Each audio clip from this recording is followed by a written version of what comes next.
La Jura E10, la toute dernière arrivée de la firme suisse, est-elle l'ultime machine à café automatique? Je suis pas loin d'y penser et je vais vous expliquer pourquoi.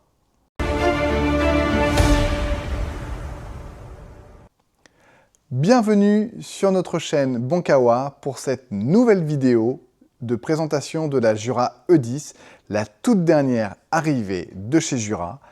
Et vous allez voir, c'est une machine qui est exceptionnelle. Et je vais d'abord aller à l'essentiel. Que fait cette machine? Cette machine, c'est simple, elle fait tout. Elle fait les boissons chaudes, les boissons froides, le cold brew, les boissons lactées. Et en plus, on peut même aromatiser avec des sirops les boissons de cette machine à café. On va commencer par faire un petit tour du propriétaire. Donc, c'est une machine qui fait 10 kg. Son réservoir d'eau qui est ici, on a une contenance de 1,9 litres. On a le bac à grains sur le dessus qui peut contenir jusqu'à 280 grammes de café. Moi, j'aime bien parce que si vous achetez votre café en 250 grammes, ça vous permet de le verser dedans sans avoir le couvercle du bac à grains qui reste comme ça. Là, on est sûr, c'est bien hermétique. On a un bac à marc qui peut contenir, voilà, 16 portions de pastilles de marc de café, le bac à égoutture bien entendu. En termes de capacité, on est sur quelque chose d'assez standard pour la maison, c'est parfait. Par contre, là où Jura a fait très fort, ce sont sur ses technologies. C'est parti pour les technologies Jura E10. Les technologies de la Jura E10. On va commencer par ce qui est probablement le point fort de cette machine, le moulin. Donc le moulin, je reprends ma petite fiche, on est sur le fameux PAG2. Donc le Professional Aroma Grinder deuxième version. Et qu'est-ce qu'il a de bien en fait?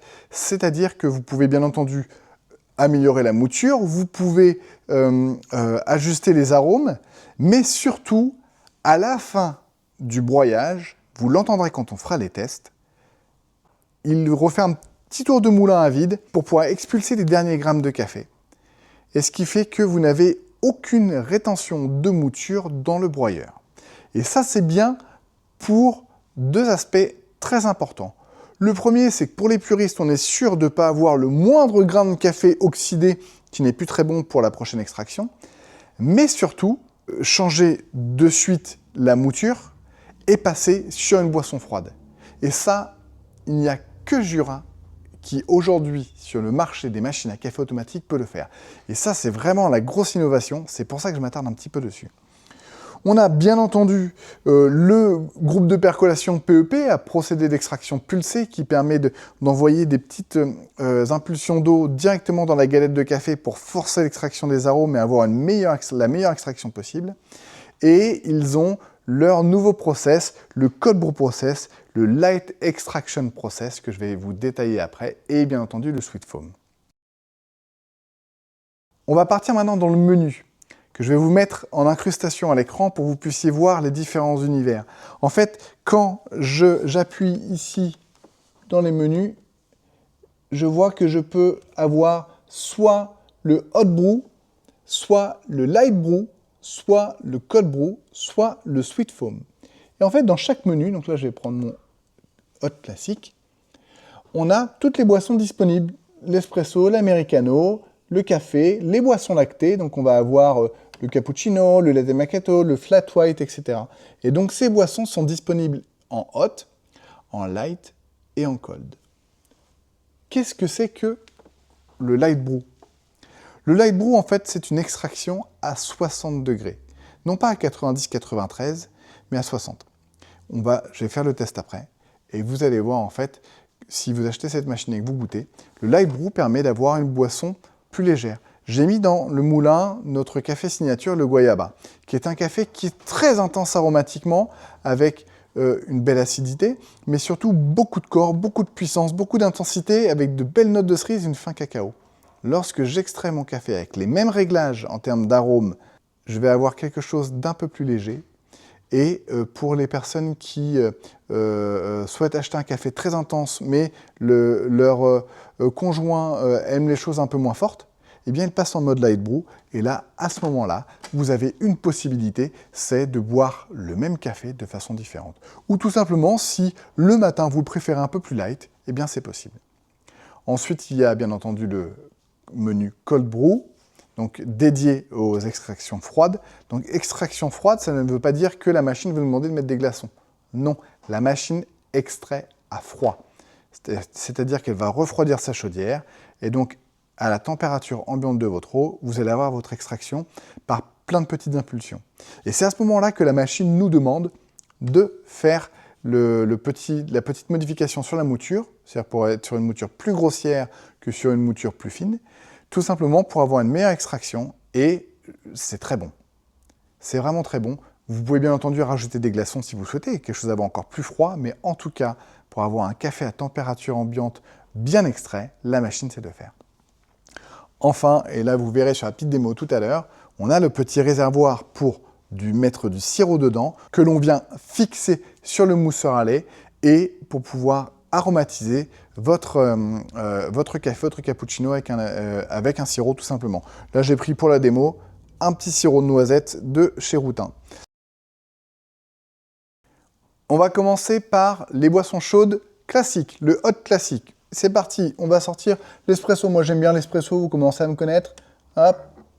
Donc là, on va attendre. Là, vous voyez, au début, la machine se met un petit peu en attente. Elle se remet en chauffe. Jura privilégiera toujours la qualité de l'extraction au temps, en fait. Elle ne se précipite pas au démarrage. En revanche, elle se rattrape après. Donc là, on est d'abord sur un petit temps de chauffe. Ça dure, si la machine a été allumée et que le café n'a pas été fait, ça dure 15-20 secondes environ. Et là, c'est parti pour le broyage. Là, on broie. Et regardez là. Et voilà, elle vient de faire sa petite purge à la fin pour pouvoir remodifier, si besoin, l'extraction. Et donc là, on a le café qui coule, tout simplement. Et le petit bruit de l'extraction pulsée. Ta ta ta ta ta ta ta. Un espresso en train de se faire très proprement. C'est terminé. J'ai un espresso paramétré sur 35 ml parce que moi je les aime bien assez courts. Et donc là, le guayaba, fidèle à lui-même. Excellent. Voilà, comme d'habitude. Au niveau donc, du menu, on peut avoir ensuite donc, les autres boissons. Hein. On n'a pas que l'espresso, on a l'americano, le café allongé classique, ensuite les cappuccinos. Je vous montrerai un peu plus tard les boissons lactées en utilisant le menu Sweet Foam pour éviter d'avoir un peu trop de redondance dans cette vidéo. Voilà, donc on a le cortado, juste la mousse de lait, le flat white, le latte macchiato. On peut avoir un espresso macchiato, un lungo, un espresso doppio ou même juste de l'eau chaude.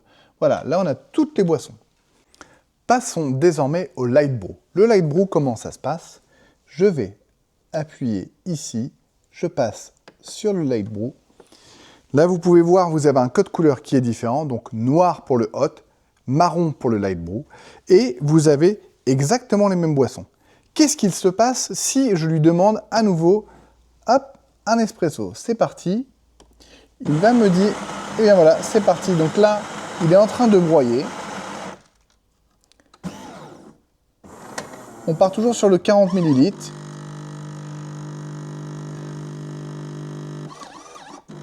Et là, ce qui est en train de se passer, c'est qu'il est en train de refroidir la chaudière en faisant passer de l'eau froide tout simplement dans la chaudière.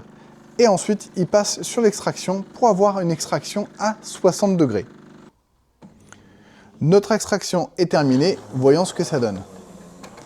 Alors déjà, ce qui est appréciable, tout simplement, sans parler pour l'instant de qualité organoleptique, etc., ou de l'influence que ça a sur le café, c'est qu'un light brew, on peut le boire tout de suite.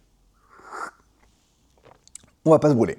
Voilà. Alors qu'un café qui a été extrait à 90-91 degrés, parfois c'est un petit peu chaud, on ne peut pas le boire tout de suite, on doit attendre un petit peu qu'il refroidisse. Alors, moi, ce que j'observe, on a toujours une belle créma, mais en termes de nez, on sent tout de suite que c'est un petit peu plus léger. Et c'est ce qu'on cherche justement dans le light brew. Et on va même avoir un tout petit peu plus d'acidité, en tout cas sur un café comme le Guayaba Nature. Ça révèle le côté un petit peu plus fruité. Par contre, il y a clairement moins de profondeur. Ça me ferait presque penser à un hybride entre une extraction filtre et une extraction espresso. C'est vraiment sympa. Je ne connaissais pas, avant de tester cette machine, le principe du light brew. Et c'est très appréciable, cette extraction à 60 degrés. Très bon.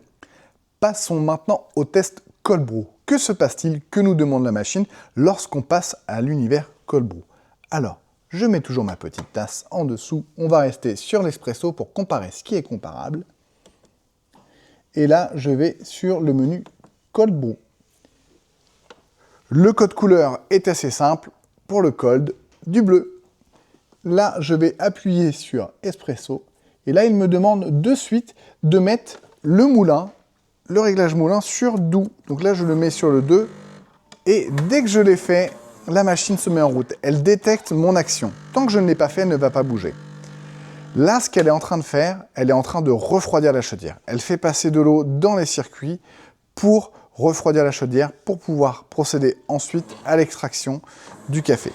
Donc là, vous le voyez peut-être de loin, vous avez une petite jauge. Je vais vous mettre ça à l'écran de température pour montrer quand cela descend. On est reparti sur l'extraction. Et à la fin, toujours, la petite purge du moulin.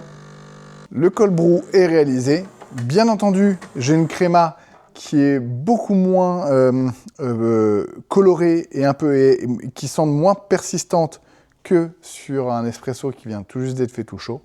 Et lorsqu'on goûte, on a un espresso coulé à température ambiante, en version cold. Sincèrement, ça me donne la même impression en termes de saveur que le light brew, mais en version froide. Donc, c'est-à-dire c'est un espresso léger, froid. C'est parfait. On peut imaginer, si on voulait améliorer un petit peu la recette, ce serait le faire couler sur des glaçons pour qu'il soit encore plus froid. Ça, ce serait vraiment sympa à faire. Mais sinon, là, c'est vraiment dans le cadre du test pour vraiment montrer la différence. C'est un cold brew qui est réussi et en version espresso. Ce qu'on n'est pas en mesure nous-mêmes de proposer en coffee shop. En coffee shop, on ne vous fait pas un espresso cold brew. Éventuellement, on va vous faire un espresso frappé sur des glaçons. Mais on n'extrait pas sous pression à froid. Lorsqu'on fait un cold brew, on va faire tremper du café grossièrement moulu, on va le faire infuser pendant une douzaine d'heures au frigo. Là, la machine, elle nous fait un espresso cold brew. Et ça, à mon sens, je ne crois pas l'avoir déjà vu sur une autre machine à café. C'est vraiment sympa. C'est vraiment très bon. Et là, le côté fruité du guayaba, il ressort bien. C'est délicieux.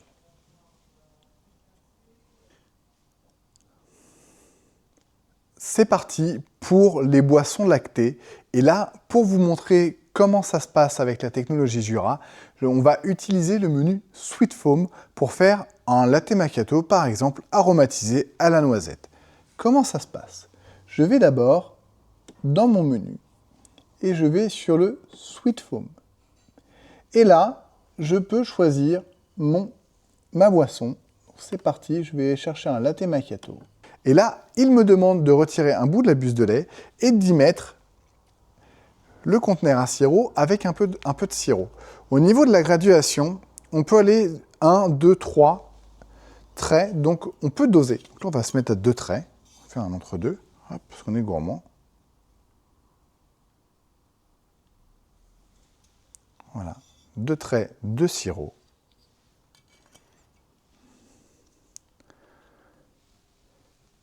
Et je place donc mon verre à latte macchiato. J'appuie sur Suite. Là, il me demande de régler la finesse de mouture sur Intense. Et là, c'est parti.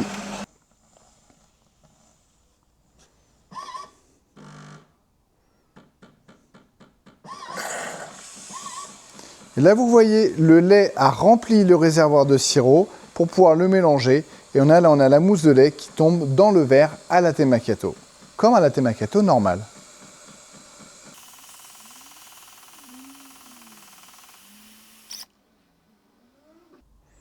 Sur un latte macchiato, on a toujours une temporisation qui se fait après l'extraction du lait. tout simplement pour laisser le temps à la mousse de lait et à la crème de lait de se séparer, parce que lorsque le café va être ajouté, ça se mette vraiment entre les deux.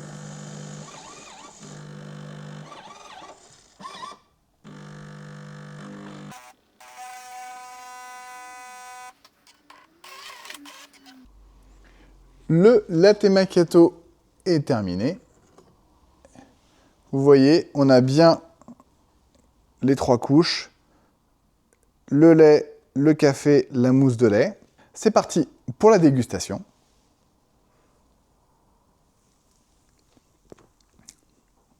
On sent très bien en fait l'aromatisation noisette. C'est vraiment très bon. Hein.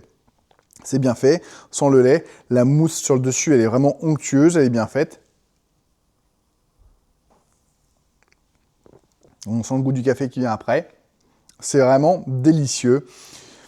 Des latte macchiato comme ça, on est quand même proche de ce qu'on aimerait retrouver en coffee shop. Parlons maintenant entretien de la machine à café. Comme toutes les machines à café Jura, on a besoin de pastilles de nettoyage. Ces pastilles de nettoyage vont venir nettoyer le groupe de percolation de la machine quand la machine va le demander. Il y a un petit programme adéquat qu'on lance, c'est très bien guidé, très bien suivi. On va venir mettre la pastille dans la trappe à café moulu qui est ici. Et ensuite, on va pouvoir nettoyer sa machine tout simplement. Le cycle est demandé tous les 230 cafés environ. Et c'est quelque chose qui est nécessaire pour vraiment maintenir votre machine Jura en état de marche. Mais la machine vous dit tout, c'est le gros avantage. Dans le bac à eau, j'y ai mis la cartouche filtrante Clarisse Smart. Smart, pourquoi? Parce qu'elle est connectée à la machine via une petite puce RFID et la machine détecte le changement de cartouche. Quand on doit la changer, elle nous l'indique et lorsqu'on change la cartouche, elle détecte le changement, elle réinitialise son compteur d'eau et surtout elle fait ce qui doit être fait sur chaque cartouche filtrante, ça purge pour pouvoir rincer, éliminer les petites particules qu'il y a dedans au démarrage. Voilà. L'autre point, c'est bien entendu le détartrage. Quand la machine le demande, le détartrage est fait. Je vais vous faire une démonstration sur une autre partie, parce que, on va être honnête, c'est la partie la plus pénible lorsqu'on a une machine qui nécessite le lait frais. Et Jura, comme d'habitude, a trouvé une solution pour pallier à ce problème pénible, c'est le nettoyage du système de lait. Sur les autres machines, lorsqu'on fait le rinçage du système de lait, on doit être systématiquement à côté, mettre des produits, retirer le bag, vider, etc. La machine ici s'occupe de tout, vous pouvez lancer le programme, partir de la maison, partir de votre cuisine et revenir bien plus tard sans avoir de l'eau partout, sans que le process soit interrompu. Et je vais vous montrer tout simplement comment ça se passe. C'est grâce à ce petit accessoire. Vous allez voir, c'est génial. Donc, je vous fais la démo complète. C'est parti. On a d'abord le système, enfin les petites pastilles détergentes qui sont livrées avec la machine. On vient en mettre. Je vais retirer le système de sirop que je vais nettoyer tout à l'heure. Et je vais y insérer la buse mousse fine. Je vais bien entendu remettre ensuite ma bouteille de lait au réfrigérateur. Et j'installe ça. Et ce qui est génial, on ne peut pas se tromper d'emplacement puisque vous voyez, il y a c'est bloqué en fait. Et le petit tuyau du lait, on vient le fixer ici. Pour lancer le nettoyage, je vais dans le menu et je demande le nettoyage du système de lait. Au bout d'un certain temps, la machine va vous le demander d'elle-même. Là, c'est pour vraiment vous montrer la démo. Il me dit d'utiliser uniquement les produits Jura pour une utilisation optimale. On ajoute le détergent dans le système de lait, c'est fait. Et là, c'est parti. Et donc, comment ça se passe? Parce que la machine, elle ne peut pas absorber elle-même les pastilles. Ce qui va se passer, c'est qu'elle va utiliser l'eau du réservoir pour venir mélanger avec les pastilles. Là, c'est en train de se faire. Toutes ces opérations, une fois que c'est lancé, vous pouvez partir de la maison et vous n'aurez pas de problème de bac qui déborde ou autre. Tout est fait pour. Là, il y a un temps de pause pour dissoudre les petites pastilles. La machine se remet en chauffe pour pouvoir aller ensuite actionner la vapeur qui va venir aspirer le liquide. Et là, c'est parti. Et là, vous voyez, on a le liquide qui est aspiré et l'eau de nettoyage est recrachée dans cette partie tubulaire qui est indépendante du réservoir. En somme, eau propre, enfin eau de nettoyage et ici les eaux usées. Et là, on part sur le rinçage, c'est-à-dire que la machine, là, elle est en train de faire recouler de l'eau de rinçage dedans et aussi dans le tuyau.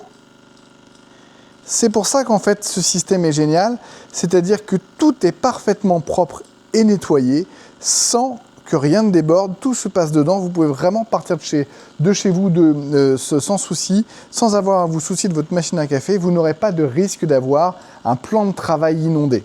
C'est quand même assez pratique si le matin vous êtes pressé, vous voulez vous faire votre petit cappuccino, votre latte macchiato avec une machine qui ensuite se nettoie quand vous êtes déjà sur le trajet du travail. Voilà, la démonstration de la Jura E10 est terminée. Pour résumer, c'est une machine qui vous propose les spécialités habituelles de café avec les excellentes technologies Jura, donc le Professional Aroma Grinder et le PEP, qui vous permet de faire du light brew, du cold brew, des boissons lactées aromatisées ou pas avec du sirop, et avec un système auto-nettoyant, une machine parfaitement autonome. Son prix en août 2026 est de 1499 € TTC. Quand on met cela en face d'autres marques qui proposent des machines aussi complètes, on n'est pas sur un prix qui est dément, toujours avec le look, la qualité des matériaux Jura. Côté garantie, 2 ans, pièces, main-d'œuvre et le transport inclus. Bien entendu, cette machine est réparable bien après ces 2 ans dans les centres SAV Jura. Et bien entendu, vous pouvez dès maintenant acheter cette machine sur le site obonkawa.fr. Si vous avez aimé cette vidéo, si vous aimez mes actus caféinés, n'hésitez pas à vous abonner et à activer la cloche. Amour et caféine,